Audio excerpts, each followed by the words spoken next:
Alright class, पिछले session में हमने डेटा रिप्रेजेंटेशन खत्म कर ली थी। ठीक है, यानी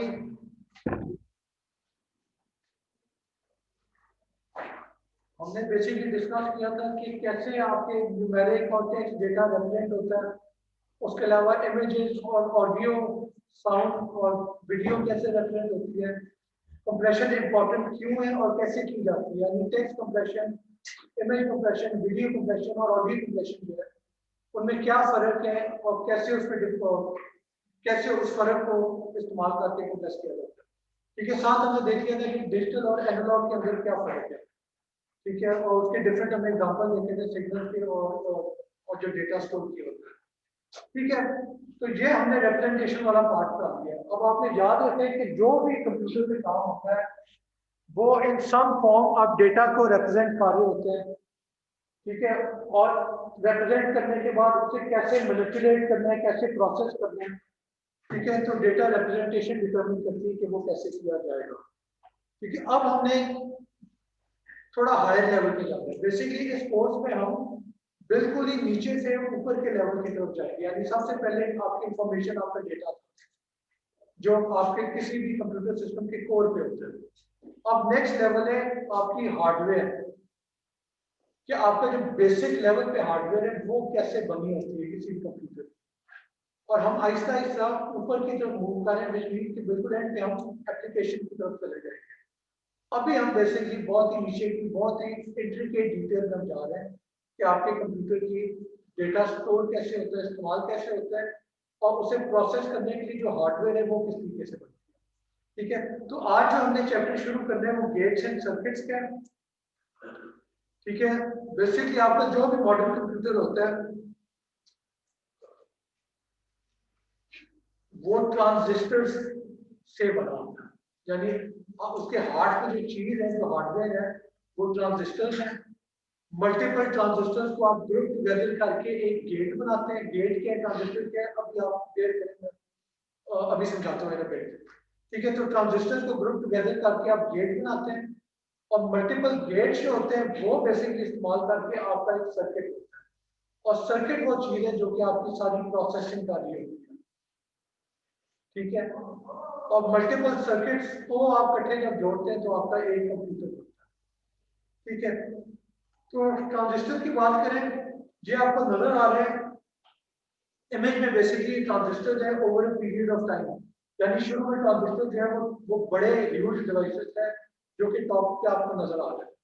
उसके बाद उसका साइज छोटा हुआ, ग्रेजुअली छोटा होता गया, और सबसे नीचे जो ट्रांजिस्टर है ये बेसिकली आपको नजर आ रहा है कि बहुत ही छोटा डिवाइस है।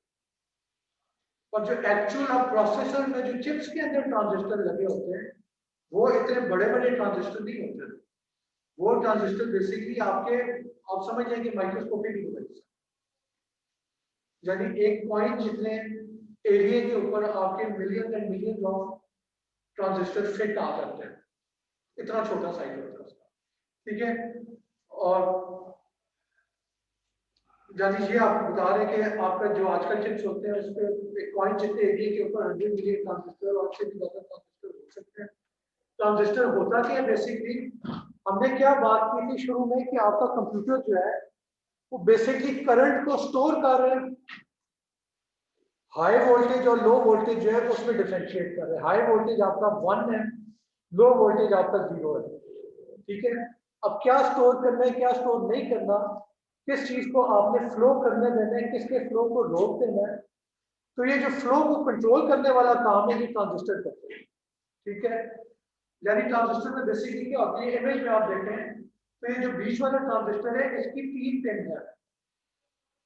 ठीक है, एक पिन होती है जिसपे इनपुट आ रही है, एक पिन होती है जिसपे आउटपुट जा रही है, और जो तीसरी पिन है वो बेसिकली क्या कर रही है कि उसे आप करंट पास करते हैं। अगर पास कर रहे हैं तो उसका मतलब है कि जो इनपुट वाला करंट था उसे आउटपुट, देखें सॉरी, 3 पिन है। एक पिन इनपुट सिग्नल है, एक पिन आउटपुट सिग्नल है, और तीसरी पिन जो है वो कंट्रोल सिग्नल है। कंट्रोल सिग्नल का क्या मतलब है कि अगर आप सिग्नल देंगे तो जो करंट आ रहा है उसे फ्लो करने दो, इनपुट पे जो आ रहा था उसे आउटपुट पे जाने दो। और अगर कंट्रोल में आप सिग्नल नहीं दे रहे तो इनपुट पे जो सिग्नल आ रहा था उसे ब्लॉक कर दो, उसे आउटपुट पे नहीं जाने देना। ये बेसिकली ट्रांजिस्टर का काम है। यानी आप ऐसे समझ लें एक नहर है जिसमें से पानी गुजर रहा है, ठीक है, इनपुट आ रहा है पानी और आउटपुट हो रहा है पानी, और बीच में एक बंदा खड़ा हुआ है गेट पकड़ के, वो गेट को बंद कर देता है तो पानी रुक जाता है, आउटपुट नहीं होता, गेट को खोल देता है तो पानी आउटपुट हो जाएगा, ठीक है। तो वो ये बेसिकली आपका ट्रांजिस्टर का है, इनपुट से आउटपुट में सिग्नल जा रहा है और उसे कंट्रोल करना है कि जाने देना है या रोक देना, ठीक है। ट्रांजिस्टर जो एक सेमीकंडक्टर मटेरियल से बना होता है, जो कि सिलिकॉन हो सकता है, जर्मेनियम हो सकता है, ठीक है। सेमीकंडक्टर क्या होता है, बेसिकली एक ऐसा मटेरियल कि जिसकी कंडक्शन जो है इलेक्ट्रिसिटी की वो वेरी कर सकती है बेस्ड ऑन द एनवायरनमेंट। यानी अगर उसे आप मैग्नेटिक फील्ड दे रहे हैं या इलेक्ट्रिक करंट दे रहे हैं तो उसमें जो कंडक्शन है वो बहुत कम हो जाएगी फॉर एग्जाम्पल, या बहुत ज्यादा हो जाएगी, कांस्टेंट नहीं रहती। यानी अगर मैं आपको एक नॉर्मल आयरन का पीस दे दूं तो उसमें से हमेशा कंडक्टर करंट पास करेगा, अगर मैं सिलिकॉन दूं तो उसमें इन सम केसेस करंट पास करेगा, इन सम केसेस वो रेजिस्टेंस बढ़ जाएगी, करंट कम पास करेगा। और वो एनवायरनमेंट क्या होती है, बेसिकली आपका जो इलेक्ट्रिक करंट यहाँ तो आप उसे देते हैं एक्स्ट्रा, यहाँ पे मैग्नेटिक फील्ड होती है, या लाइट होती है, या हीट होती है, ठीक है। ये बेसिक फैक्टर्स हैं जो कि डिसाइड करते हैं कि जो आपका मटेरियल है उसमें से करंट पास करेगा कि नहीं करेगा। ये पॉइंट क्लियर हुआ, ठीक है। तो इसीलिए सेमीकंडक्टर जो है वो सेंसर के तौर पे भी इस्तेमाल किए जाते हैं। Sir extra marker I not sure ये चल रही है कि नहीं, पर ये दो बड़े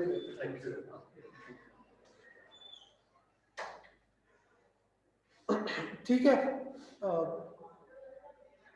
हाँ, तो सेंसर का अगर एग्जांपल है तो आजकल सेंसर आप देखते हैं कि आपका थर्मामीटर है, वो हीट सेंस करता है, ठीक है। आपके मोबाइल डिवाइस में और कौन सा सेंसर होता है,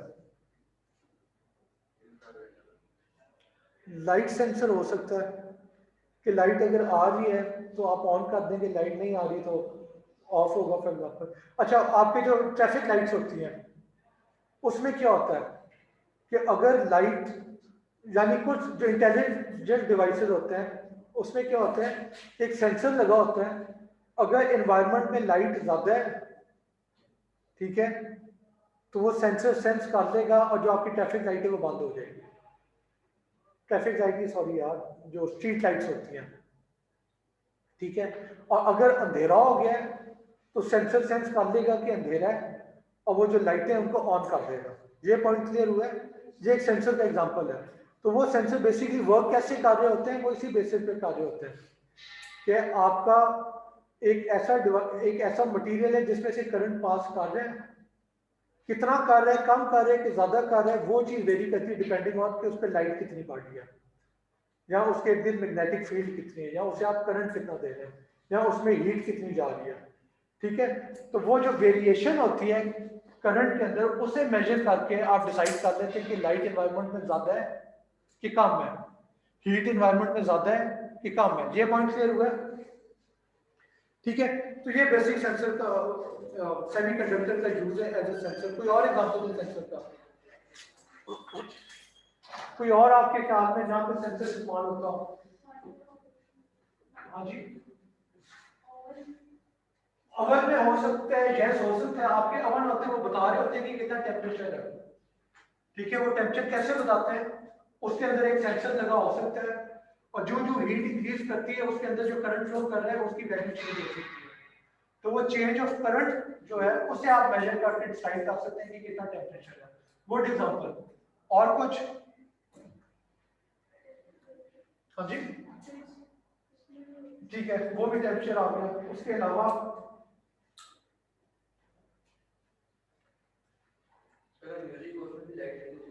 हाँ जी, किसमें? म्यूजिक में? पर वो सेंसर फर्क किस्म का, वो आई थिंक सेंसर नहीं होता, यानी ऑडियो के थ्रू ये जो फील्ड है वो चेंज नहीं हो सकती, कोई नॉन ऑडियो सिग्नल होना चाहिए। कोई और एग्जांपल दें? हाँ जी, क्रिकेट में आपके ख्याल में सेंसर इस्तेमाल होते हैं? क्रिकेट मैचेस में सेंसर इस्तेमाल होते हैं कहाँ पर?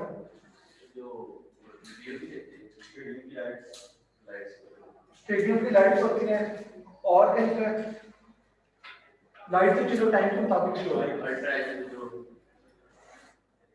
या आपने देखा है कि अंपायर के पास एक डिवाइस होता है जो वो चेक करते हैं कि लाइट कितनी है, और अगर कम हो रही है तो कह सकते हैं कि मैच जो है आज के लिए खत्म हो गया, फॉर एग्जाम्पल टेस्ट मैच है, ठीक है। तो लाइट कितनी है उसके लिए उसके हाथ में एक लाइट सेंसर होता है, सही है। तो ये बेसिकली आपका सेमीकंडक्टर का कॉन्सेप्ट है, ठीक है, ये क्लियर है। तो इस सेमीकंडक्टर से आपका ट्रांजिस्टर बन रहा होता है, और उसमें फिर मैग्नेटिक हीट और लाइट को नहीं इस्तेमाल किया जाता, वो फिर करंट के थ्रू ही उसके करंट को कंट्रोल किया जाता है, ठीक है, जैसे मैंने अभी एक्सप्लेन किया। आगे आ जाए, ट्रांजिस्टर जो है उसे इस्तेमाल करके लॉजिक गेट बनाया जाता है, ठीक है। लॉजिक गेट का क्या कॉन्सेप्ट है कि आपका जो करंट इनपुट हो रहा है उस इनपुट की बेसिस पे डिसाइड करना कि करंट आउटपुट होगा कि नहीं होगा। यानी बेसिकली आपका जो भी कंप्यूटिंग है, उस जो भी प्रोसेसिंग है आपके कंप्यूटर में, वो उसके कोर पे क्या होता है, इनपुट में को वन एंड जीरोस आ रहे होते हैं और आउटपुट में वन या जीरो पे निकल रहा होता है। तो वन एंड जीरो जो है वो बेसिकली करंट होता है, या तो करंट आ रहा है या करंट बंद हुआ हुआ है या लो वोल्टेज है, ठीक है। और आउटपुट क्या हो रहा होता है, वो भी या हाई वोल्टेज या लो वोल्टेज है, वन एंड जीरो। तो ये सारा ऑपरेशन आपका कंप्यूटर कर रहा होता है, और ये करने के लिए कंप्यूटर लॉजिक गेट इस्तेमाल करता है, ठीक है। और आज हम उसके एग्जांपल देखेंगे, ठीक है। तो सारे कंप्यूटर लॉजिक गेट से बने होते हैं। लॉजिक गेट के कौन कौन से एग्जांपल हैं? आपका एंड लॉजिक गेट होता है, और होता है नॉट, नैंड, नॉर और एक्सॉर, ठीक है। नॉट गेट जो है वो सिंगल ट्रांजिस्टर के साथ बन जाता है। एंड गेट जो है उसके लिए 3 ट्रांजिस्टर चाहिए होते हैं। आगे चलें, मूर्स लॉ क्या है कि आपके जो नंबर ऑफ ट्रांजिस्टर्स हैं एक चिप पे, they will double every 18 months. यानी मूर्स लॉ जब आया था तो उसका क्या मतलब था कि हर 18 महीने बाद आपके चिप के ऊपर जितने ट्रांजिस्टर थे वो डबल हो जाएंगे, यानी आपकी टेक्नोलॉजी इतनी पावरफुल हो जाएगी। इसका फायदा क्या है डबल होने का? काश ट्रांजिस्टर डबल होने का फायदा क्या है? नहीं, आई मीन आपकी चिप है, पहले उसमें एक्स नंबर ऑफ ट्रांजिस्टर थे, 18 महीने बाद उस पर 2x हो गए, तो इसका फायदा क्या हुआ? ज्यादा ऑपरेशन किए जा सकते हैं, जितने ज्यादा ऑपरेशन किए जा सकते हैं एक टाइम के अंदर, आपका कंप्यूटर उतना ज्यादा तेज होता है, बेसिकली उतना ज्यादा काम वो जल्दी कर सकता है, ठीक है। तो इसलिए ये एक अच्छी बात थी, पर द थिंग इज कि ये अब लॉ होल्ड नहीं करता। यानी शुरू के ज़माने में जब ये लॉ आया था कुछ अरसे था, हर 18 महीने में डबल हो जाती थी आपकी प्रोसेसिंग पावर आपकी चिप्स की। पर अब क्या हो रहा है कि अब जो है एक हद तक ही आप लेके जा सकते थे, अब उससे ज़्यादा ट्रांजिस्टर एक कम एरिया में अगर आप फिट करने की कोशिश करेंगे तो क्या होगा? ट्रांजिस्टर हीट प्रोड्यूस करते हैं, ट्रांजिस्टर के अंदर थोड़ी बहुत वोल्टेज लीकेज होती है, ठीक है। तो अगर उस वोल्टेज की वजह से बेसिकली हीट प्रोड्यूस हो रही होती है, तो अगर बहुत कम जगह पे बहुत ज़्यादा ट्रांजिस्टर डाल दिए तो उससे हीट बहुत ज़्यादा प्रोड्यूस होती है, ठीक है। तो जब तक तो हम उस हीट को कूल कर सकते थे तब तक तो मूर्स लॉ अप्लाई करता था कि जितनी भी हीट हो रही है हम उसे कूल कर सकते थे, पर कूलिंग का भी एक लिमिट है, यानी आप एक हद से ज़्यादा कूलिंग नहीं कर सकते। तो वो लिमिट बेसिकली डिटरमिन करते हैं कि आप एक कम एरिया में कितने ट्रांजिस्टर फिट कर सकते हैं। उससे ज़्यादा अगर करेंगे तो आपकी हीट बहुत प्रोड्यूस होगी और आपकी कूलिंग टेक्नोलॉजी इतनी नहीं है कि उसे ठंडा रख सके, इन विच केस आपका जो है आपका जो चिप है वो बेसिकली मेल्ट कर जाता है। और आप में से किसी का कंप्यूटर कभी सड़ा है यानी मेल्ट किया है कि आप इस्तेमाल कर रहे थे और बैठे बैठे उसका प्रोसेसर ही मेल्ट कर गया। हीट अप तो होता है ना, बहुत ज्यादा हीट अप होता है, उसके लिए नीचे फैन लगा होता है। लेकिन मेरा इतना ज्यादा हो जाता था कि अगर कोई चीज भी लगे ना तो मैं हाथ लगाऊं तो सड़ जाता था, इतना मिलके फील होता था। ठीक है, तो यानी ये जो है कि आपका इतनी ज्यादा हीट जनरेट हो सकती है, और अगर आप उसे कूल नहीं कर सकते हैं तो आपका प्रोसेसर इवेंचुअली मेल्ट कर जाता है। ठीक है, और वो बेसिकली लिमिट है। अगर कूलिंग इंप्रूव कर गई, हमारे पास नई टेक्नोलॉजी आ गई जो कि प्रोसेसर को बहुत ठंडा कर सके, तो इन दैट केस पे मूव्स और दोबारा शायद अप्लाई हो गया कि यस दोबारा हर 18 महीने बाद आपके ट्रांजिस्टर डबल होते जाएंगे। और भाई जो एक मशवरा देता हूँ कि आप लोग अगर लैपटॉप इस्तेमाल करते हैं, ठीक है, तो मेक श्योर कि उसके नीचे एक हार्ड सरफेस है और उस सरफेस और लैपटॉप के बीच में गैप है ताकि हवा फिर सके। कई लोग गलती क्या करते हैं, बिस्तर के ऊपर लैपटॉप रख के इस्तेमाल करते हैं। ठीक है, वो नहीं करना चाहिए। उसमें क्या होता है कि बिस्तर गर्म हो ही जाता है, और जो हवा पुल करता है, आपका जो फैन होता है लैपटॉप का, वो बिस्तर में से गर्म हवा पुल करता है, तो वो आपकी कूलिंग नहीं होती और इवेंचुअली आपका प्रोसेसर सड़ जाएगा। तो इससे पहला रूल है कि बिस्तर के ऊपर कभी लैपटॉप इस्तेमाल करके, लैपटॉप रख के ना इस्तेमाल करें। मेरे साथ हुआ है, इसीलिए मैं अपनी क्लास को बता रहा हूँ, तो मेरे साथ भी यही होता है। ठीक है, क्योंकि इंसान को पता नहीं होता कि हीटिंग एक सीरियस इशू है। हम समझते हैं कि यार कितना हीट हो जाएगा, पर ऐसे नहीं है, वो ठीक ठाक हीट हो रहा होता है। और बाय द वे आपके पास ऐसी भी सॉफ्टवेयर होती है जो कि आपके सिस्टम के टेम्परेचर को मॉनिटर कर ले, तो वो भी इंस्टॉल करना एक अक्लमंदी है, क्योंकि आपको पता लग जाता है कि टेम्परेचर क्या है, और अगर बहुत ज़्यादा नॉर्मल रेंज से ज़्यादा टेम्परेचर हो गया है तो फिर आपको चाहिए कि कंप्यूटर को बंद करके रेस्ट दें थोड़ा सा। ऑलराइट, ठीक है, तो ये गेट्स का कॉन्सेप्ट हो गया। अभी अपनी डिटेल नहीं देखी। और अगली चीज है कि जब आप मल्टीपल गेट्स आपके पास होते हैं तो उनको आप कंबाइन करके एक सर्किट बनाते हैं, और सर्किट एक्चुअल चीज है जो कि आपका काम कर रही होती है। यानी आपके बाहर एक वेंडिंग मशीन लगी हुई है, ठीक है, उसके अंदर एक सर्किट होता है, वो क्या मेजर कर रहा होता है कि कितने पैसे पड़े हुए हैं, और बेस्ड ऑन दैट वो डिसाइड करता है कि आपको ये आइटम जो आपको चाहिए वो देना है कि नहीं देना, कौन सा आइटम देना है जो आपने सिलेक्ट किया है, उसके पैसे डालने हैं, सफिशिएंट है कि नहीं, चेंज वापस करना है। तो ये सारा काम एक सर्किट कर रहा होता है। और सर्किट के एग्जांपल हमने इस चैप्टर में देखने हैं ताकि आपको पॉइंट क्लियर हो जाए कि कैसे करंट का ऑन ऑफ करने से आप एक गोल अचीव कर सकते हैं। ठीक है, और किसी भी सर्किट की आपने बात करनी है या गेट की, तो वो डिस्क्राइब करने के लिए आपके पास लॉजिक डायग्राम होता है, ट्रुथ टेबल होता है, और बूलियन एक्सप्रेशन होती है। ये तीनों हम डिटेल में देखेंगे। फॉर द टाइम भी आपको बस पता होना चाहिए कि किसी भी सर्किट को रिप्रेजेंट करने के लिए आपके पास तीन अप्रोचेस होती हैं। ठीक है, लॉजिक डायग्राम क्या है? एक ग्राफिकल रिप्रेजेंटेशन है सर्किट की, यानी हर जो गेट होता है, बेसिकली सर्किट गेट को कंबाइन करके बनता है।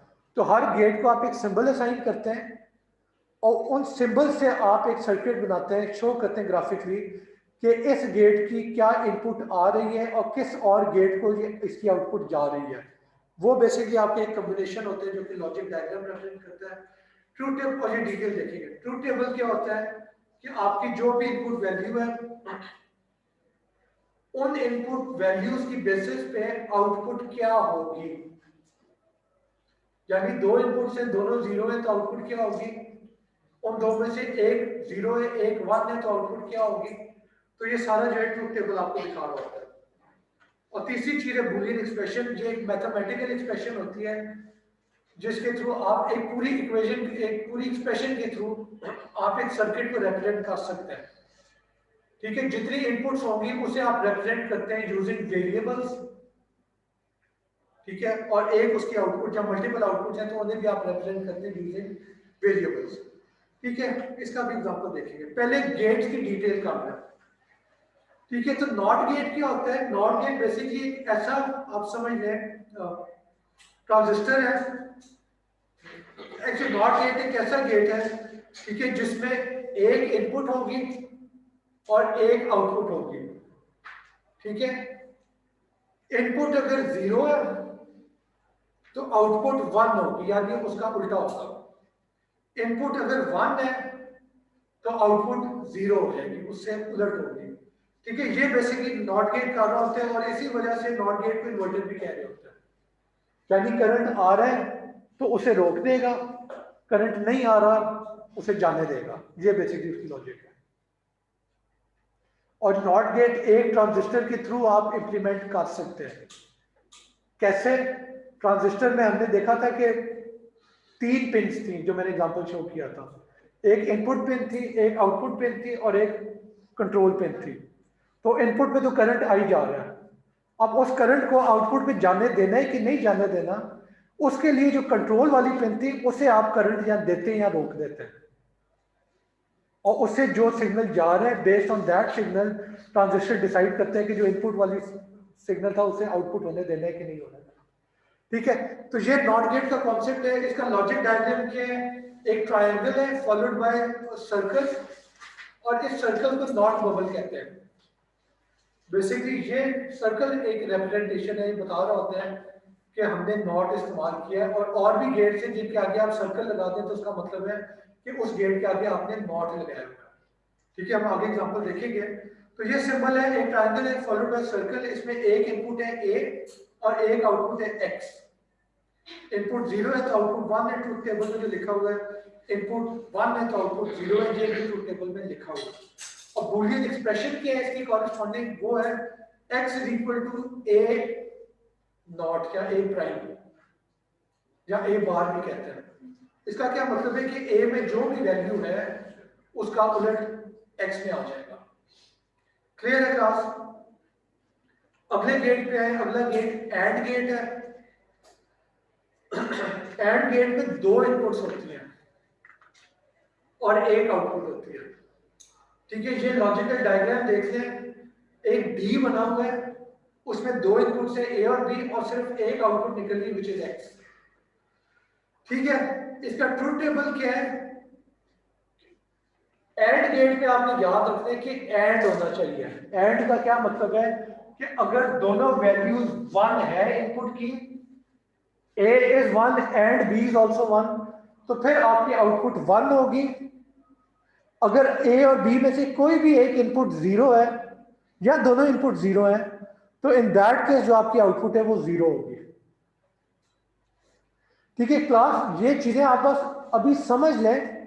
जब हम एक्चुअल इसका एक सर्किट बनाएंगे ना तो आपको क्लियर हो जाएगा कि इन एंड गेट्स का फायदा क्या है बेसिकली। यानी हम जब कहते हैं कि दोनों 0 हैं तो आउटपुट 0 होगी, दोनों 1 है तो आउटपुट 1 होगी, मकसद क्या है इसकी तुक क्या बनती है? तो वो जब हम एक सर्किट डायग्राम बनाएंगे तो सारा पॉइंट आपको क्लियर हो जाएगा। ठीक है, फॉर द टाइम भी आप बस ये समझ लें कि एंड और कर क्या गया। ठीक है, तो एंड गेट है, दोनों 1 होंगे तो आउटपुट 1 है, एल्स उसकी आउटपुट जो है वो 0 होगी।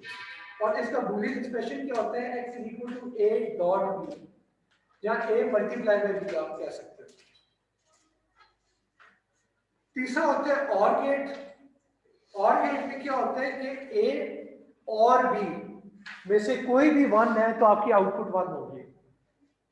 ठीक है, ये ट्रूथ टेबल में आप देख सकते हैं कि अगर a 0 है और b भी 0 है तो आउटपुट 0 है।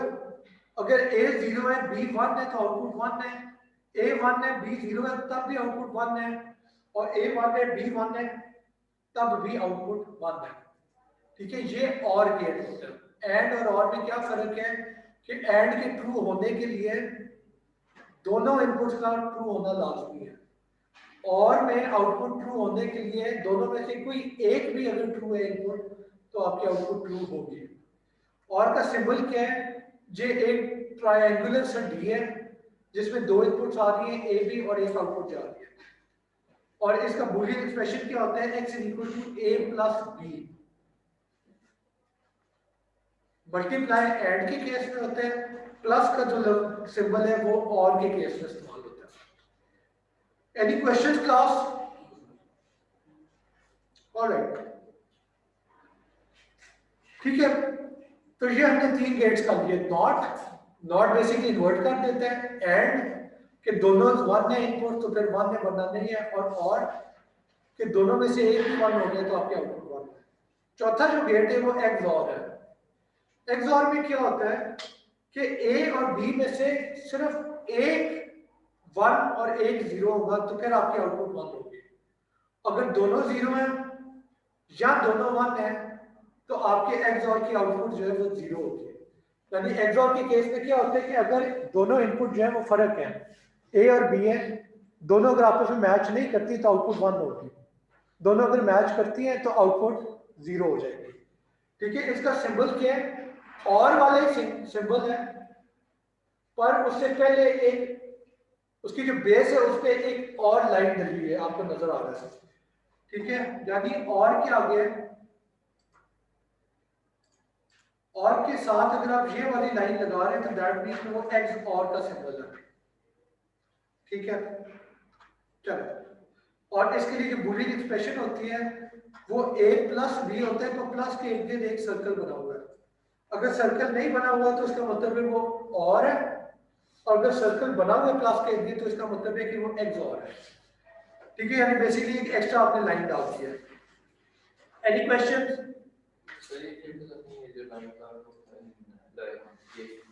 या और में और का आपने सिंबल देख लिया, इसके शुरू में अगर आपने एक लाइन डाल दी यानी डबल लाइन है बेसिकली, तो वो एक्स और का सिंबल बन जाता है। सिमिलरली और का बूलियन एक्सप्रेशन देखें तो वो a प्लस बी है, अगर उस प्लस के इर्द गिर्द आपने सर्कल डाल दिया है तो ये रिप्रेजेंट कर रहा है एक्स और ऑपरेशन को। क्लियर है? ठीक है, और ट्रुथ टेबल भी देख लें कि a और b दोनों 0 है तो आउटपुट 0 है, a और b में से एक 0 और एक 1 है तो आउटपुट 1 है, और a और b में दोनों 1 है तब भी आउटपुट 0 हो जाएगी। ठीक है, तीसरा जो गेट है, सॉरी कितने होंगे, 4, 5वां और 6वां गेट। ठीक है, नैंड और नॉर क्या होता है कि बेसिकली आपका जो एंड है उसके आगे अगर आप नॉट लगा दें तो वो नैंड बन जाएगा, और आपका जो और है उसके आगे नॉट गेट लगा दें तो वो नॉट बन जाएगा। ठीक है, इन दोनों के सिंबल देखें, बिल्कुल और एंड वाले सिंबल हैं, पर उनके आगे एक सर्कल डला हुआ है जिसे आप नॉट बबल कहते हैं, जो मैं ऑलरेडी मेंशन कर चुका हूं। तो नॉट बबल आपको बता देते हैं कि जो गेट था उसको उसके आउटपुट को उल्टा कर देना, फ्लिप कर देना, यानी नैंड की आउटपुट ट्रूथ टेबल पे आ जाए।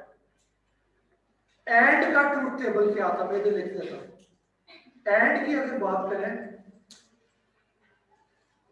तो एंड में क्या होता है, इनपुट 0 0 है, आउटपुट 0 होगी, इनपुट 0 1 है, आउटपुट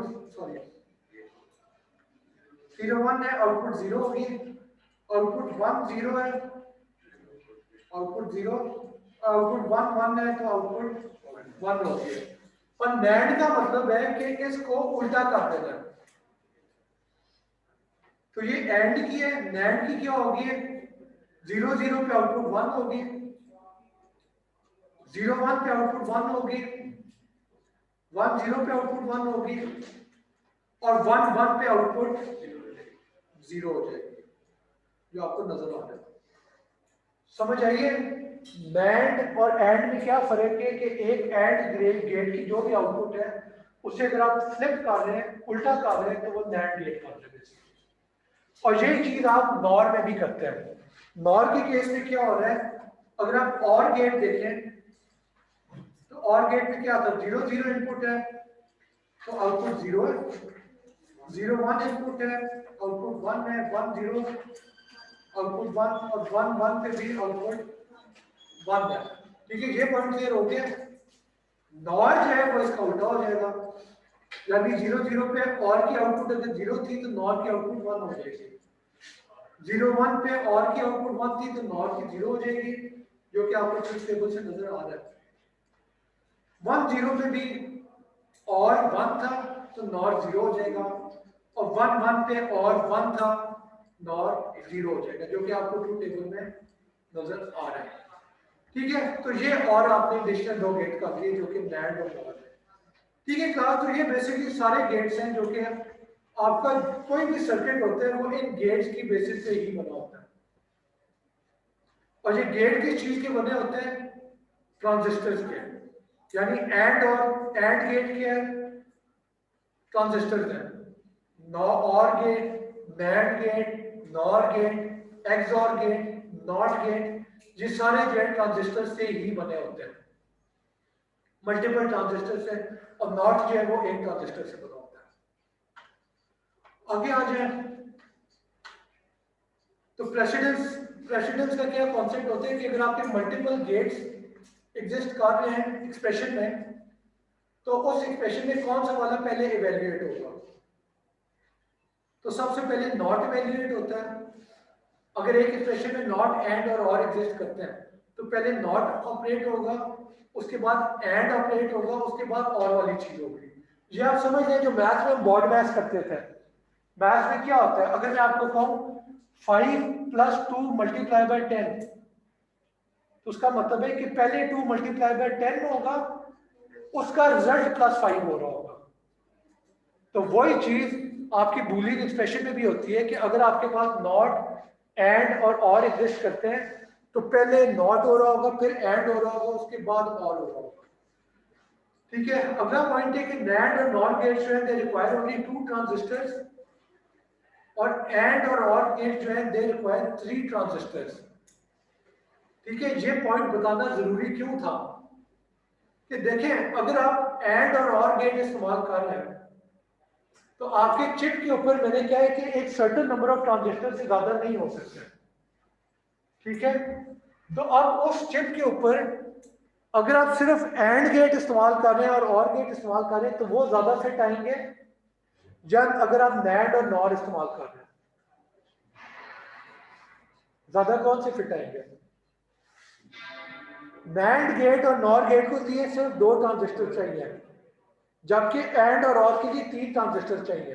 ठीक है, तो इसलिए जब आपने अगर कोई काम है जो कि एंड गेट से भी हो सकता है और नैंड से भी हो सकता है, तो फिर आप प्रेफर करेंगे नैंड इस्तेमाल करना, क्योंकि उस चिप के ऊपर नैंड ज्यादा फिट आ सकते हैं,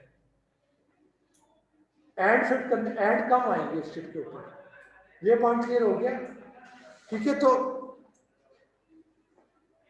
हाँ, आगे चलें। अच्छा, गेट जो है हमने भी बात की 2 इनपुट्स की, और गेट में 2 से ज्यादा इनपुट्स भी हो सकती हैं। ठीक है, कोर्स की हद तक जब आप बात करते हैं तो यूजली कोर्सेज में 2 इनपुट वाले गेट्स की बात ही होती है। ठीक है, पर हैविंग सेड दैट 3 भी पॉसिबल है। अगर आप ये एग्जांपल देखें तो ये एक एंड गेट है, पर इसमें 2 की बजाय 3 इनपुट्स हैं। तो फिगर के अंदर आप डायग्राम में सिंबल में देख लें कि 3 इनपुट लाइन आ रही है, ए बी और सी, और इसका ट्रूथ टेबल है उसमें भी 2 कॉलम दिए, 3 कॉलम है इनपुट के, ए बी और सी। और इस केस में आउटपुट क्या होगी कि अगर ए बी सी तीनों 1 है तो आउटपुट 1 होगी, क्योंकि एंड है, और उन तीनों में से कोई भी एक इनपुट 0 है तो आपकी आउटपुट भी 0 हो जाएगी। क्लियर है? Alright, any questions class? Any questions? Alright, ठीक है, तो अभी तक हमने बात की ट्रांजिस्टर की जो बेसिक बिल्डिंग ब्लॉक है। उस बिल्डिंग ब्लॉक से आप गेट्स बनाते हैं जो कि आर्किटेक्चरली एक बिल्डिंग ब्लॉक है आपका। ठीक है, आप समझ लें कि ट्रांजिस्टर रॉ मटेरियल है और आपका गेट जो है वो बिल्डिंग ब्लॉक है, और इन बिल्डिंग ब्लॉक से आपने सर्किट बनाते हैं। सर्किट 2 किस्म के हो सकते हैं, कॉम्बिनेशनल सर्किट होता है और सीक्वेंशियल सर्किट होता है। कॉम्बिनेशन में क्या होता है कि जो इनपुट है सिर्फ उन इनपुट की बेसिस पे आपका एक आउटपुट बनेगी। सीक्वेंशियल में क्या होता है कि आपकी इनपुट तो है, ठीक है, पर उस इनपुट के अलावा आपके सिस्टम की एक स्टेट भी होती है। यानी इस चीज का क्या मतलब है, लेट्स सपोज आपकी वेंडिंग मशीन है, कॉम्बिनेशनल सर्किट क्या होगा कि आपने बटन दबा दिया, उसकी बेसिस पे एक चीज गिर गई। ठीक है, ये है कंडीशन कॉम्बिनेशनल। सीक्वेंशियल क्या होता है कि आपने बटन दबा दिए तो चेक करते हैं कि पैसे डाले हुए थे कि नहीं डाले हुए थे। अगर पैसे हैं तो फिर इन बटन का मतलब है कि मैं वो आइटम दे दूं। अगर स्टेट ये है कि पैसे नहीं डाले हुए थे तो फिर ये बटन दबाएंगे तो आउटपुट नहीं होगी। ये पॉइंट समझ आया? ठीक है, तो ये स्टेट का भी एक कॉन्सेप्ट होता है आपके आपका जो भी सिस्टम है कि इनपुट तो दे दी है, पर उसी इनपुट पे बेस्ड ऑन द स्टेट आपकी आउटपुट कुछ भी हो सकती है। सही है?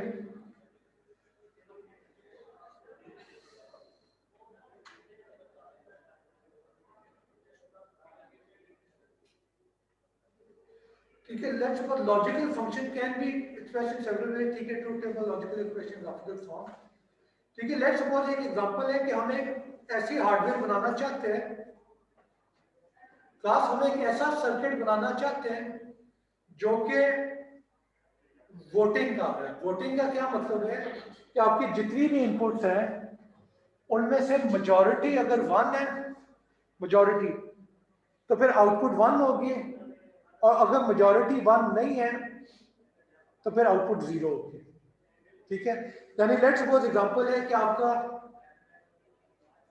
इमरान खान से और आरिफ अलवी से लोग तंग आ गए, ठीक है, तो मुराद से फैसल वाडा और फैजुल हसन चौहान जो है, ठीक है, वो वोट कर रहे हैं कि हमने प्राइम मिनिस्टर जरताज गुल को बनाना है और प्रेसिडेंट जो है शहीद मजाक को बनाना है, ठीक है। ये आपने एक सर्किट डिजाइन करना है कि अगर तीनों में से मेजॉरिटी कह देते हैं कि यस हमने इमरान खान को उतार के जरताज गुल को प्राइम मिनिस्टर बनाना है, तो वो आउटपुट 1 होगी, और अगर मेजॉरिटी एग्री नहीं करती तो आउटपुट 0 हो जाएगी। ये पॉइंट क्लियर हुआ है, ठीक है। इनपुट क्या है, मुराद सईद, फैसल वाडा और फैजुल हसन चौहान का सिग्नल, यस, नो, हाई, लो, करंट पास कर रहे हैं, करंट पास नहीं कर रहा, ये 3 इनपुट्स हैं। आउटपुट क्या है, हाई, यस, 1, ट्रू, इसका मतलब है कि जरताज गुल और शहीद मदानी हमारे नहीं क्या होता है, 0, इसका मतलब है कि नहीं इमरान खान और आरिफ अलवी ही हमारे प्राइम मिनिस्टर और प्रेसिडेंट नहीं है, ठीक है। क्लास इसका एक ट्रूथ टेबल बनाया। ट्रूथ टेबल क्या होता है, मैं जल्दी से रिपीट कर दूं कि आपकी इनपुट्स हैं और बेस्ड ऑन दोज इनपुट्स आपने डिसाइड करने हैं कि आउटपुट क्या होगी। अभी गेट्स की बात नहीं हो रही, आपने गेट या ट्रांजिस्टर का नहीं सोचना, अभी आपने सिर्फ ये सोचते हैं कि 3 लोग हैं, वो तीनों लोग अगर 1 करते हैं या 0 करते हैं तो आपकी आउटपुट क्या होगी, 1 होगी कि 0 होगी। क्लियर है। जहां पे एक चीज आपने सोचनी है कि आपकी टोटल नंबर ऑफ कॉम्बिनेशन कितनी बन रही होंगी, 8। अगर सिर्फ 2 लोग वोट दे रहे होते तो आपके पास क्या ऑप्शन थे, 0 0, दोनों ने वोट नहीं दिया, 0 1, पहले ने वोट नहीं दिया दूसरे ने दिया, 1 0, पहले ने वोट दिया, सॉरी 0 1 पहले ने नहीं दिया दूसरे ने दिया, 1 0 पहले ने दिया दूसरे ने नहीं दिया, और 1 1 दोनों ने वोट दिया। तो ये तो था अगर 2 की इनपुट है। 4 की इनपुट में क्या होगा, 0 0 0 0 0 1, और वो आप सारों को पता है, बनाए चला। और जो लोग ऑनलाइन है वो भी एक ट्रूथ टेबल बना लें।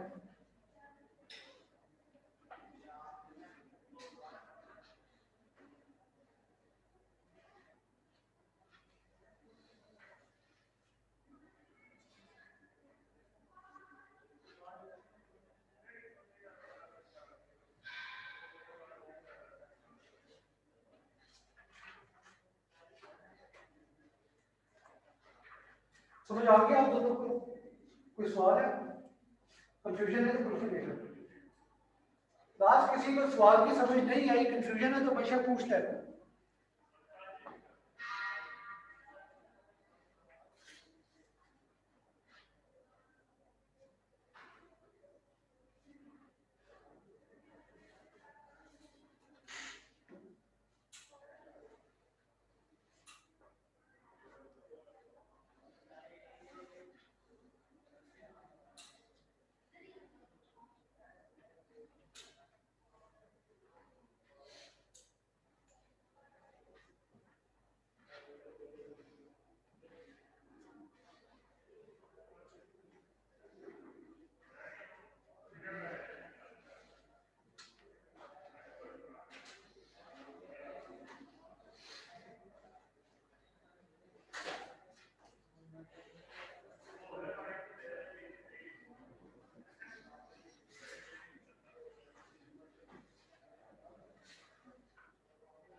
हाँ जी, परफेक्ट है।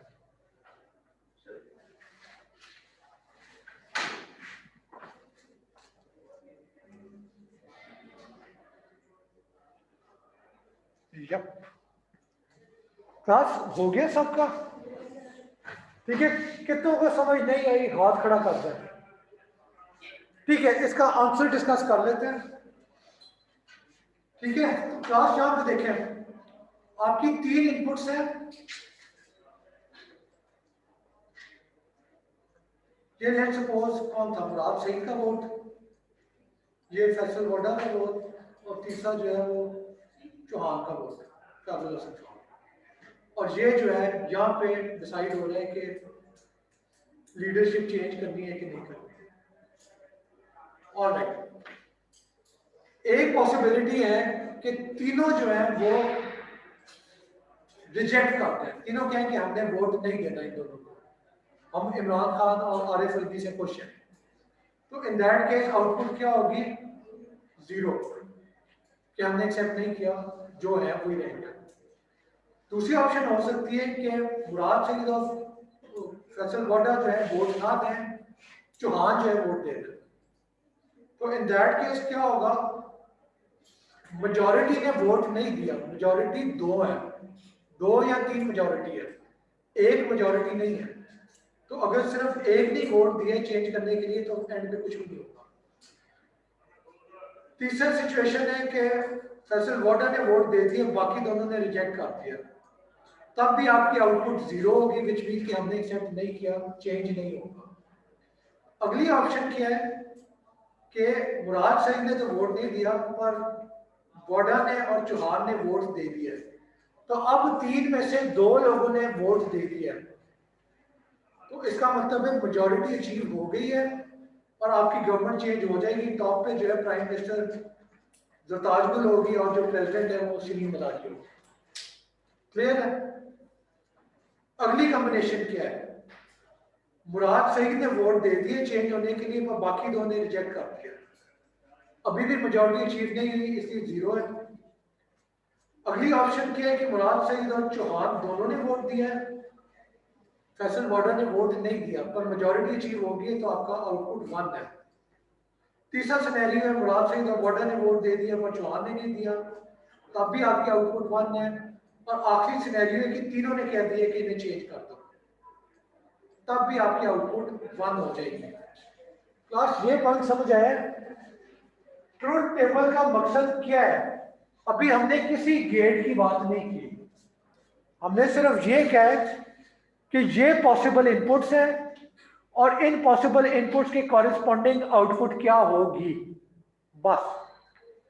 और बाय द वे इस कोर्स में हम जो बात करेंगे वो कॉम्बिनेशनल सर्किट्स ही हैं, वो जो सीक्वेंशियल था जिसमें स्टेट भी इन्वॉल्व होती थी उसकी हम बात नहीं करेंगे।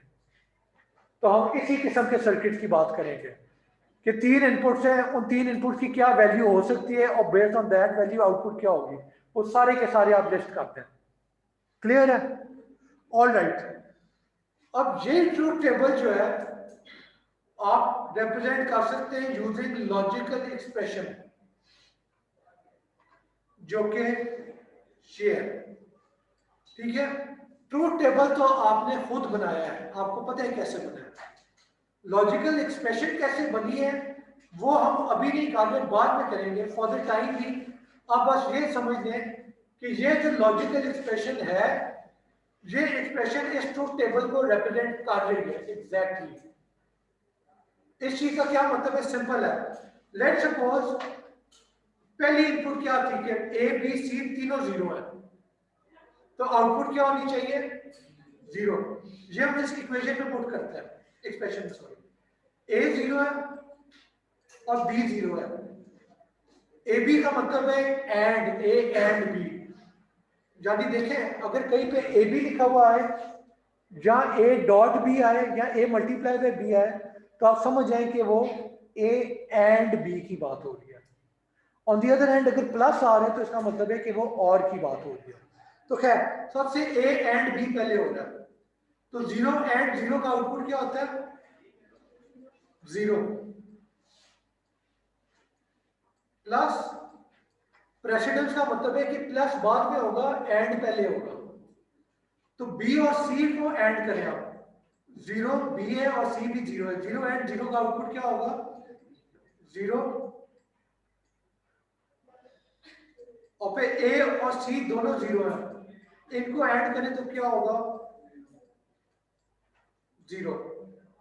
ठीक है, अब 0 और 0 और 0 करें तो आउटपुट क्या होगी 0।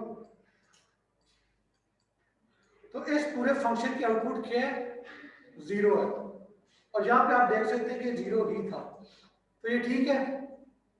पर अभी हमने सिर्फ एक वैल्यू को चेक किया, इट इज पॉसिबल कि बाकी वैल्यूज में फर्क हो, तो एक और वैल्यू चेक करते हैं। ठीक है, अब हम इस वाली को चेक कर रहे हैं, ए 0 है, बी 0 है, सी 1 है। ठीक है, A and B 0 and 0 0, B and C 0 and 1, ये 1 किसने क्या कौन था यार? हाँ देखें, एंड में क्या होता है, एंड याद रखें, एंड का मतलब है इंग्लिश वाला and, this is 1 and this is 1, तब भी आउटपुट 1 होगी। ठीक है, अगर इनमें से कोई भी एक 1 नहीं है तो आउटपुट 1 नहीं होगी।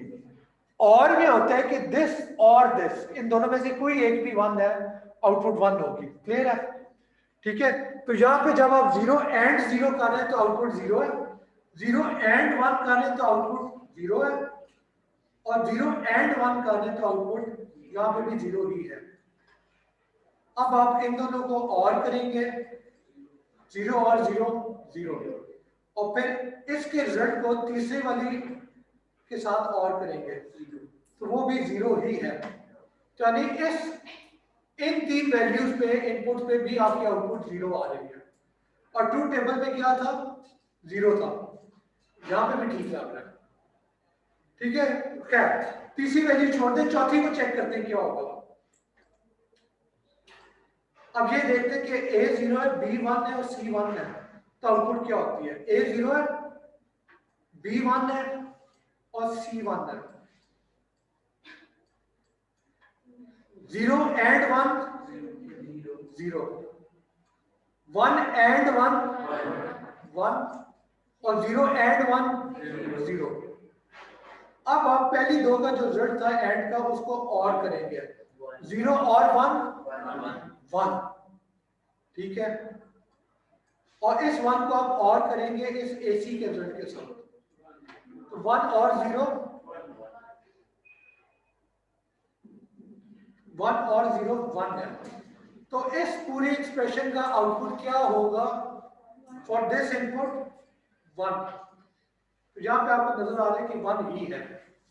ये पॉइंट समझ आया? मैं फिर रिपीट कर दूं कि अभी मैंने आपको ये नहीं सिखाया कि लॉजिकल एक्सप्रेशन बनी कैसे है, और मैंने सिर्फ ये बताया कि अगर ये लॉजिकल एक्सप्रेशन आपको मिल गई है कहीं से तो आप चेक कर सकते हैं कि ये आया इस ट्रूथ टेबल को रिप्रेजेंट कर भी रही है कि नहीं कर रही। तो आप वो सारी वैल्यू डाल के देख लें, जो तीन पॉसिबल इनपुट्स हैं उन पे अगर वही आउटपुट आ रही है इस एक्सप्रेशन में भी और उस ट्रूथ टेबल में भी, तो इसका मतलब है कि दोनों सेम है। क्लियर? Any questions?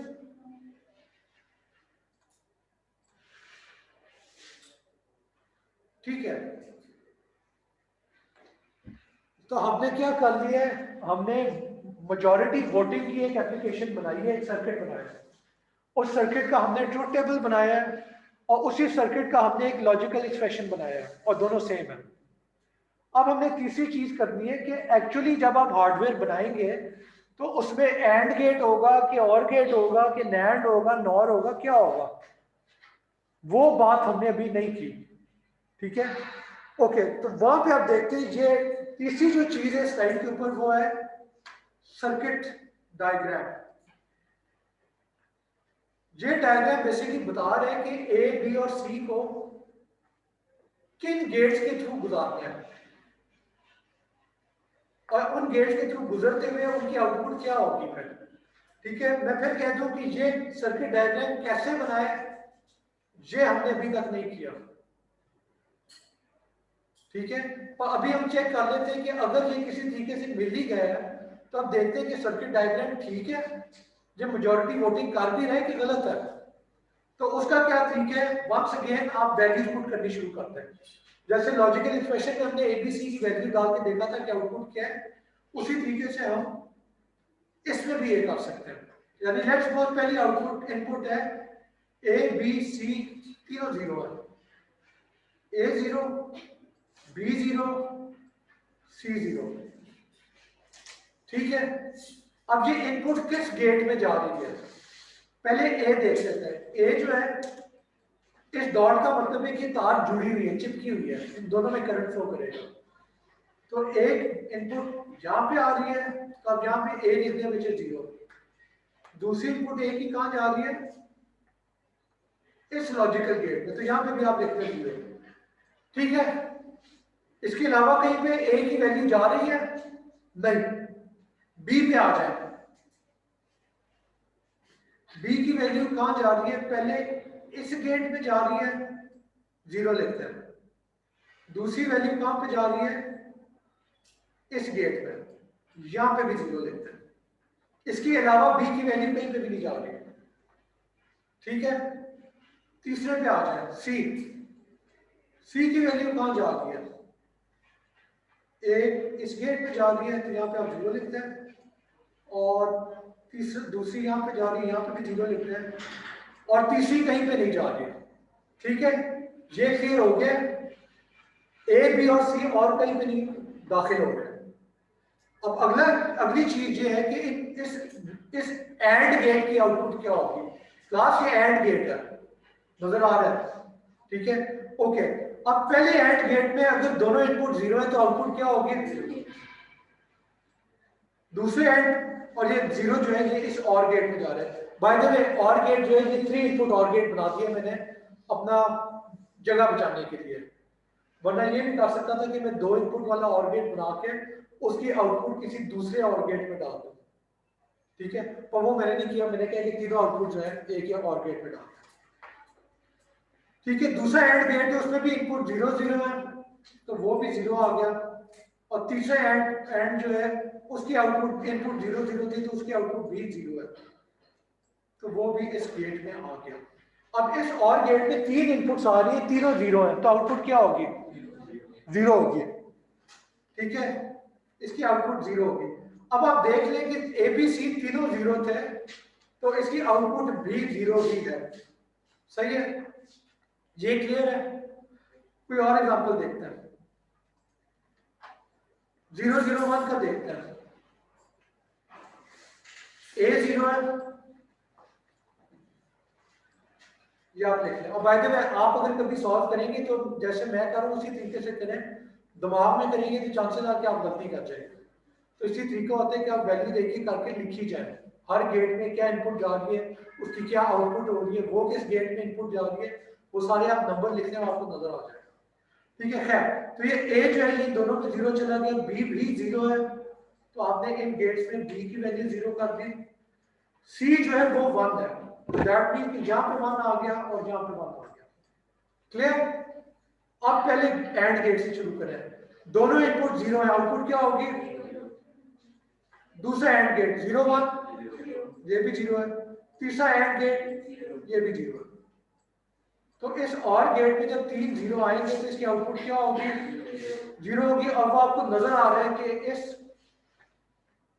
इनपुट पे ट्रूथ टेबल के मुताबिक 0 ही होना चाहिए था, क्लियर है, सही है। चलिए ये भी ठीक है। अब एक तीसरा एग्जांपल कर लेते हैं।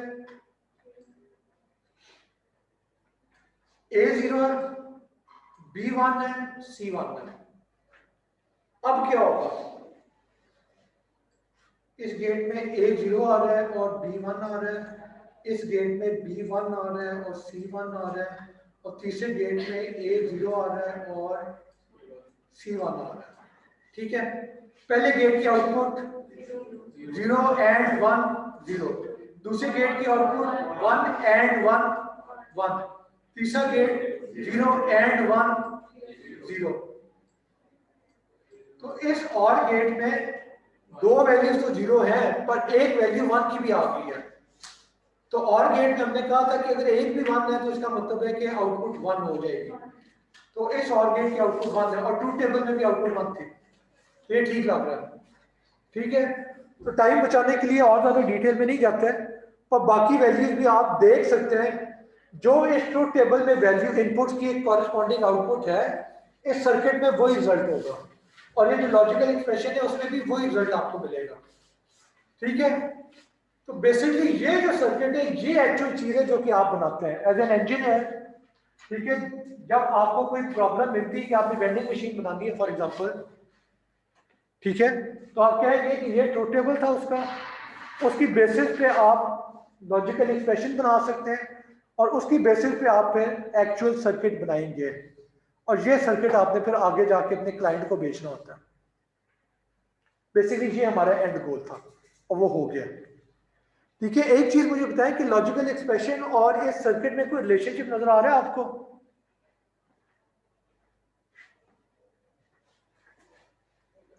अगर मैं आपको सिर्फ लॉजिकल एक्सप्रेशन दूं तो उससे आप सर्किट डायग्राम बना सकते हैं, कैसे? हाँ जी, क्या क्या है?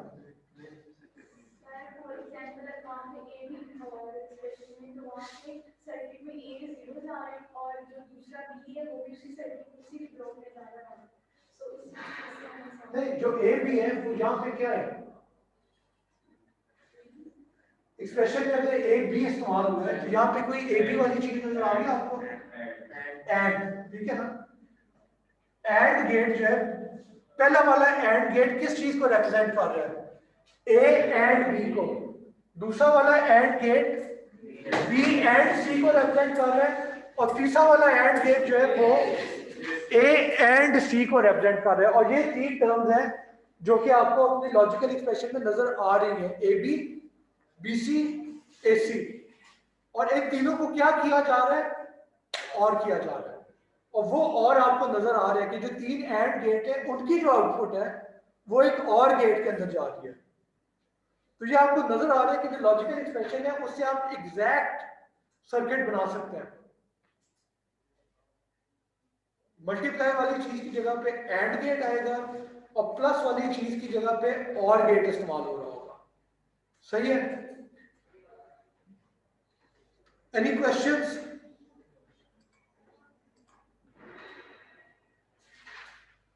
ठीक है, पर हैविंग सेड दैट ये कैसे बने, यानी लॉजिकल एक्सप्रेशन कैसे हमें मिली या सर्किट डायग्राम कैसे मिला, वो हम बाद में देखेंगे, अभी नहीं।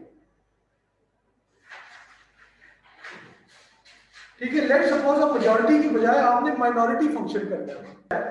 ठीक है, अगली इनपुट क्या है? ए बी, दो ने वोट नहीं दिया, तीसरे ने वोट दे दिया।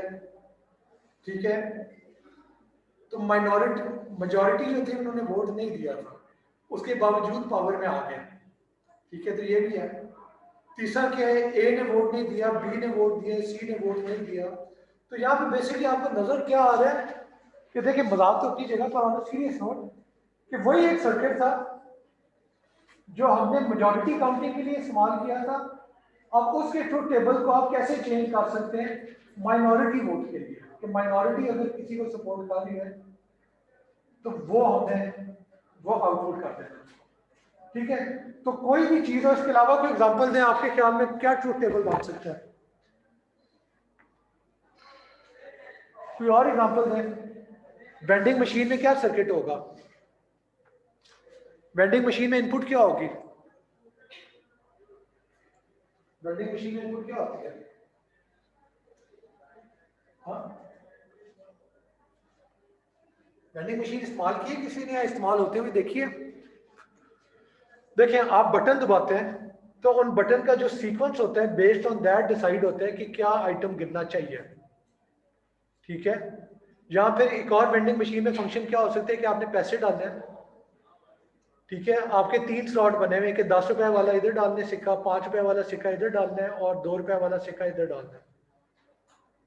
ठीक है, तो किस स्लॉट में क्या सिक्का, किस स्लॉट में सिक्का आया है वो 1 हो जाएगा, और उसे काउंट कैसे करेंगे वो आप एक टाइम है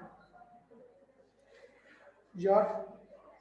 चलो, ये हम एग्जांपल बाद में कर लेंगे। ठीक है, ये मैं एक्चुअली आपसे करवाना चाहता पर टाइम खत्म हो गया। ठीक है, ये पॉइंट क्लियर है? तो आप किसी भी चीज के लिए कर सकते हैं। आगे जाके हम ये भी देखेंगे कि आप काउंट कर रहे हैं, आपने डिस्प्ले करना है स्क्रीन के ऊपर 1 है, 2 है, 3 है, 4 है, तो उसका सर्किट कैसे बनेगा। ठीक है, फिर आपका प्राइम नंबर, चले इसमें जल्दी से मुझे बात बताएं, अगर मैं आपको कहता हूं कि ये ABC 3 इनपुट्स हैं, अगर इनपुट ऐसी है कि नंबर प्राइम नंबर बन रहा है तो आउटपुट 1 होनी चाहिए, एक्चुअली आसान करते हैं, अगर इवन नंबर है तो आउटपुट 1 होगी, ऑड नंबर है तो आउटपुट 0 होगी। ठीक है, तो इसका क्या आउटपुट फिर होना चाहिए, तो मशवरा देगा से काट दे। अगर तीनों 0 है तो ये इवन नंबर है कि ऑड है, इवन है तो आउटपुट 1 होगी, ऑड है तो आउटपुट 0 होगी। ठीक है, 0 इवन है, आउटपुट 1 आ गया, 0 0 1 आउटपुट 0 आ गया। 0 1 0 कौन सा नंबर होता है, नंबर कौन सा होता है डेसिमल में, डेसिमल में कौन सा नंबर है, 0 1 0 2 होता है, डेसिमल में ये 0 है, ये 1 है, ये 2 है, 3 4 5 6 7 है। तो 0 इवन है, 1 ऑड है, 2 इवन है, 3 ऑड है, 4 इवन है, 5 ऑड है, 6 इवन है, 7 ऑड है। तो आपको नजर आ रहा है कि 3 इनपुट्स थी, पर अब आउटपुट चेंज होगी, क्यों, क्योंकि आपकी जो रिक्वायरमेंट थी वो फर्क है, आपका जो फंक्शन है वो फर्क है। पहले फंक्शन था मेजॉरिटी काउंटिंग का, फिर हमने किया माइनॉरिटी काउंटिंग का, अब हम कर रहे हैं कि इवन है कि ऑड है। ठीक है, तो आप कुछ भी कर सकते हैं, क्योंकि खूबसूरती क्या है कि कंप्यूटर में जो भी इनपुट है वो बेसिकली 1 एंड 0 की टर्म्स में है। तो आपने देखते हैं कि इन 1 एंड 0 की बेसिस पे आउटपुट क्या होगी, वो आप डिसाइड कर लें और वो आपका ट्रूथ टेबल बन जाएगा। ठीक है, इसका सर्किट कैसे बनेगा वो हम आगे जाके देखेंगे। अब आखिरी जो पॉइंट है, ठीक है, वो जल्दी से मैंने एक चीज ऐड की थी कि जो XOR गेट होता है उसे आप इंक्रिप्शन के लिए इस्तेमाल कर सकते हैं। इंक्रिप्शन क्या होता है,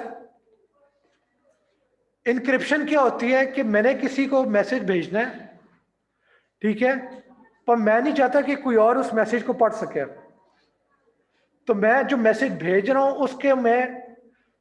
उसे मैं जंबल अप कर दूंगा उसे, ठीक है, उसकी वैल्यूज आगे पीछे कर दूंगा, पर जिसको मैं मैसेज भेज रहा हूं उसे मैंने एक की दी होगी। की का क्या मतलब है कि मैंने उसे बताया होगा कि मैंने किसको कैसे आगे किया है, कैसे पीछे किया है, ताकि उस की को इस्तेमाल करते हुए वो वापस मेरे जंबल्ड अप मैसेज से ओरिजिनल मैसेज एक्सट्रैक्ट कर सके।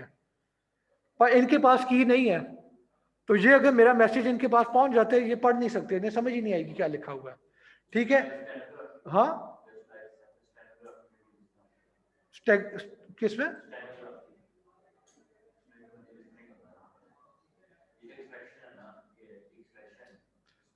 ठीक है, सही है, पर उसमें एटलीस्ट ठीक है, अगर सिर्फ आपको ही पता है कि क्या चीज चेंज की है, कैसे की है, तो बाकियों को नहीं पता, फिर वो इंक्रिप्शन होगी। फिर आप जिसके साथ शेयर करेंगे सिर्फ उसे ही पता होगा कि इससे ओरिजिनल मैसेज कैसे निकालना है। फाइन, ठीक है, तो XOR को कैसे इस्तेमाल किया जा सकता है ये एक एग्जांपल देख लें। ठीक है, लेट्स सपोज, अच्छा पहले कुछ लफ्ज आ जाए। इंक्रिप्शन क्या होती है कि डेटा को स्क्रैम्बल करना है ताकि जो ऑथराइज्ड है, जिनके पास की है, सिर्फ उन्हें समझ आए। डिक्रिप्शन क्या होती है, की को इस्तेमाल करते हुए ओरिजिनल मैसेज एक्सट्रैक्ट करना इंक्रिप्टेड डेटा से। ठीक है, और साइफर क्या होता है, साइफर वो एल्गोरिदम होता है जिसको इस्तेमाल करते हुए आप डेटा को इंक्रिप्ट करते हैं। क्लियर है, ये कोई डेफिनेशन थी, इसे आउट ऑफ द वे कर दिया। अब एक एग्जांपल दें कि लेट्स सपोज आपने जो टेक्स्ट भेजना था वो ये था 00 11 01 01। ठीक है, लेट्स सपोज की जो है, जो सिर्फ आपको और जिसके साथ आप मैसेज शेयर कर रहे हैं उसके पास की अवेलेबल है, वो की क्या है, वो की है 111 000 11। ठीक है, ये की है और ये प्लेन टेक्स्ट है। बस इन दोनों को XOR करें तो क्या होता है, 1 1 को XOR करें 0 आ गया, 0 1 को XOR करें 1 आ गया, 1 0 को XOR किया 1 आ गया, 0 0 XOR 0, 1 0 XOR 1, 1 1 को एक्सॉर किया तो 0 आ गया, 0 1 को एक्सॉर किया 1 और 1 आ गया। ठीक है, बेसिकली हमने क्या किया है, हमने बिट बाय बिट एक्सॉर किया है। एक आपके पास डेटा था जिसे आपने एन्क्रिप्ट करना है, एक आपके पास की थी जिसे आपने इस्तेमाल करके एन्क्रिप्ट करना है। इन दोनों को आपने बिट बाय बिट एक्सॉर किया, बस इसमें कोई एडिशन सब्ट्रैक्शन कैरी कुछ नहीं है। अगर दोनों बिट सेम है रिजल्ट 0 है, अगर दोनों बिट फर्क है तो रिजल्ट 1 होगा। बस ये किया आपने। ठीक है, तो ये साइफर टेक्स्ट है। अब ये साइफर टेक्स्ट जो है यानी इंक्रिप्टेड टेक्स्ट जो है, ये मैंने भेज दिया अगले बंदे को, और साथ मैंने पहले उसे फोन करके बता दिया था फॉर एग्जांपल कि ये की होगी जो हम दोनों इस्तेमाल करेंगे। अब क्या होगा, अब वो जो जिसको मैसेज गया है, ठीक है, ये वही मैसेज है जो मैंने इनक्रिप्ट करके उसे भेजा है, और ये वही की है जिसे मैंने इस्तेमाल करके इनक्रिप्ट किया था। ये उसी की को इस्तेमाल करके डिक्रिप्ट करेंगे। कैसे? वंस अगेन एक्सॉर करते हैं। 0 1 को एक्सॉर किया 1 आ गया, 1 1 को एक्सॉर किया 0 आ गया, 1 0 को एक्सॉर किया 1 आ गया, and so on. Basically bit by bit आपने एक्सॉर किया। तो ये जो आपके पास डेटा आया है एक्सॉर करने के बाद, ये और ओरिजिनल जो डेटा था ये सेम है कि नहीं? ये सेम है, यानी वो भी 00 11 01 01 था, और ये भी 00 11 01 01 था। ठीक है, तो ये बेसिकली आपने पहला सबसे सिंपल जो क्रिप्टोग्राफी एल्गोरिथम होता है वो आज कर दिया है, यानी ये आप इस्तेमाल कर सकते हैं। अगर आपने किसी को डेटा भेजना है, आप उसके साथ की शेयर कर लें, और जो भी आपने डेटा भेजना है उसको बिट बाय बिट उस की के साथ एक्सॉर करें। जो अगला बंदा होगा उसे जब आप इंक्रिप्टेड डेटा भेजेंगे तो वो उसी की के साथ बिट बाय बिट एक्सॉर करेगा, तो उसे ओरिजिनल डेटा मिल जाएगा। ठीक है class, any questions?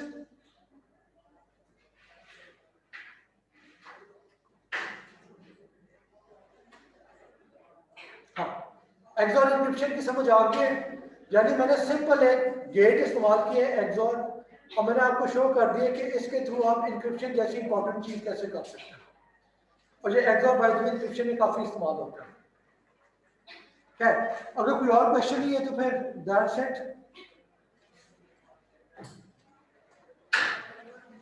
Okay class, फिर इंशाल्लाह अगले हफ्ते अगले थर्सडे को मिलते हैं। टेक केयर, अल्लाह हाफ़िज़।